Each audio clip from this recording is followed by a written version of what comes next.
When I was 35 pounds heavier, not only did I not recognize myself in the mirror, but I felt invisible in the world. Absolutely. And combining that with like letting my hair grow gray and noticing like the first of the wrinkles under my eyes, I was like, oh my God, I'm suddenly like turned into a grandma and I'm not ready for that yet.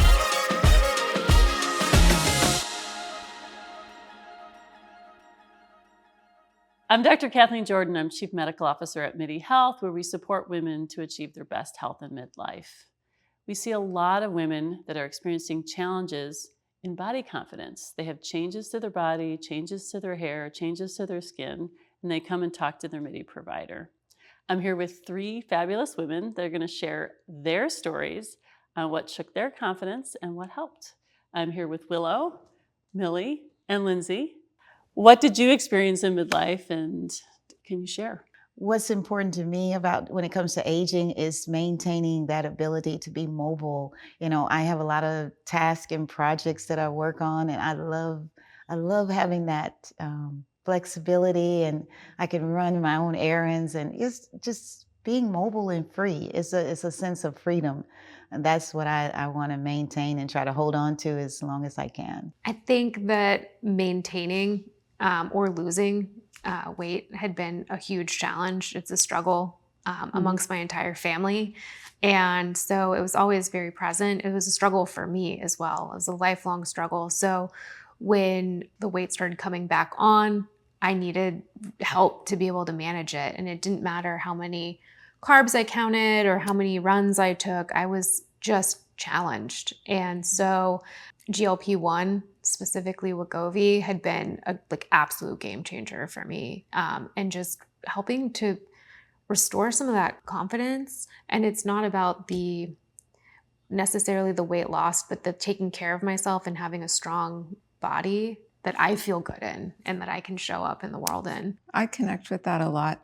But I think part of it was that when I was 35 pounds heavier, not only did I not recognize myself in the mirror, but I felt invisible in the world. Absolutely. And combining that with like letting my hair grow gray and noticing like the first of the wrinkles under my eyes, I was like, oh my God, I'm suddenly like turned into a grandma and I'm not ready for that yet. Yeah, that feeling that I had of being invisible and wanting to be invisible as well throughout my entire life of struggling, just like that is just an awful feeling to carry around. Thank you for sharing that you take the medicine. I feel like some women think it's shameful, right? Or they feel there's some kind of moral failing because they weren't able to do it on their own. Yeah. Like I took the easy way out. You took the easy way out.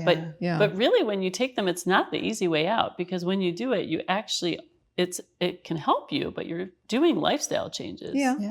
Yeah. I mean, I think for me, like with menopause and kind of the signs of that and trying to normalize that, I've tried to normalize this with a lot of my friends as well. They'll be like, oh, look at you. You're so skinny. I'm like, yep, I'm on Wegovy. And they're all like, absolutely. They're surprised that I actually said it out loud. I know. I love that you lead with transparency. I love that too. I do think there's some judgment around it, and unnecessarily. Yeah. It is actually a program when you start a GLP-1. It's actually minding what you eat, making sure what you eat matters because you're eating less of it.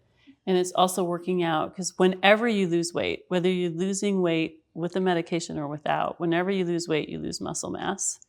So it is an important time to actually lean into exercise and maintaining your muscle mass, which I know you do. So body confidence and body changes are not just limited to weight, right? I bet that you're getting marketed to for skin products in midlife. Absolutely. Absolutely. We all Tretinoin. are, right. Yeah. I see that a lot. Yeah, I see and that's how I knew to ask my dermatologist for it. And I've been on it for about 2 years, which has been helpful. Different types of supplements, but the hair loss part, hair loss and then hair texture change at the same time was like, it's wild, because not only is it getting frizzier or more coarse, I'm also feeling like I'm losing more of it. When we started Midi, I was charged with figuring out what actually is the most evidence-based intervention for skin and hair. And man, that was hard, because there are a lot of products out there. But I think the most evidence-based is actually the tretinoin, as well as as well as topical estrogen. They increase, they're both shown to increase collagen by anywhere from like 30 to 50%, which just makes your skin stronger, not thin, not friable, not as dry. Are they safe to use around your eyes? Because that's really the only place that I've noticed like changes in the skin texture where the wrinkles are for me. But I've always been worried about putting something too close to my eyes because it'll be irritating. Definitely you have more nerves around your eyes and your skin is thinner around your eyes. So you don't want to put it close enough that it gets in your eye, but you can put it around your skin around. What I've come to realize is that there's two different types of skin, right? I know you say you have mixed, but tretinoin actually does increase collagen, and it helps with acne if you have acne from hormone changes, and it can help with sort of age spots and dullness, but it's really drying and it makes you sun sensitive. Estriol has similar, it increases your skin thickness and turgor and sort of collagen deposition, and it's more moisturizing. But it's not quite as good for darkening of skin or if you have melasma. Any tricks you've learned in midlife to help with hair health? Well, mine, this is not all mine. I add extensions into mine. My daughter does it. And so because my hair sheds a lot, I was like, my hair is not as full as it used to be, and I've accepted it. But I just haven't really found a solution just yet to make it full and healthy like it used to be. Help me. Help you? Yeah. I mean, men have been looking for this hair growth solution for a long time. So we are learning a bit from the men's research. Just from a health perspective, though, also, just having a balanced diet helps. But actually iron, just we check iron in all of patients because it's a robust iron level helps you sleep, but also helps your hair health. Hormone therapy actually helps with hair growth. I think optimizing your iron, optimizing vitamin D helps. Shampooing less, so less physical trauma. There's some topical stuff that works. We've learned from the men, right? So Minoxidil, Finasteride. And then, has anyone ever used Latisse, which was Yes.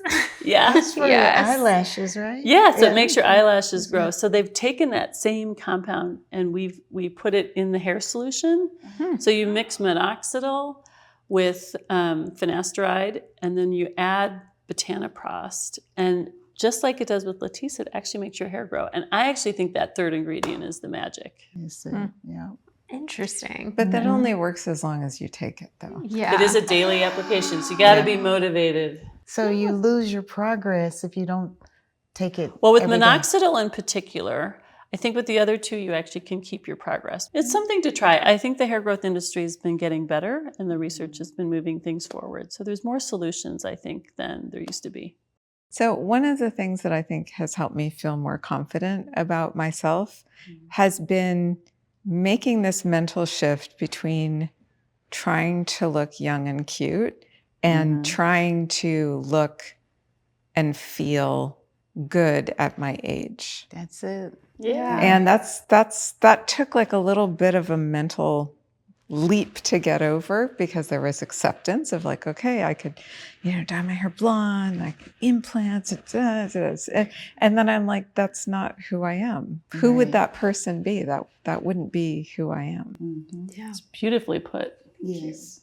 I love that we're finding more acceptance in the aging gracefully, and that we are aging and that we want to stay true to ourselves. And it's just something that I would like to carry into, the rest of my 40s and 50s and beyond, because I'm not looking to make any real cosmetic adjustments, but I want to be able to preserve and celebrate with, what I have.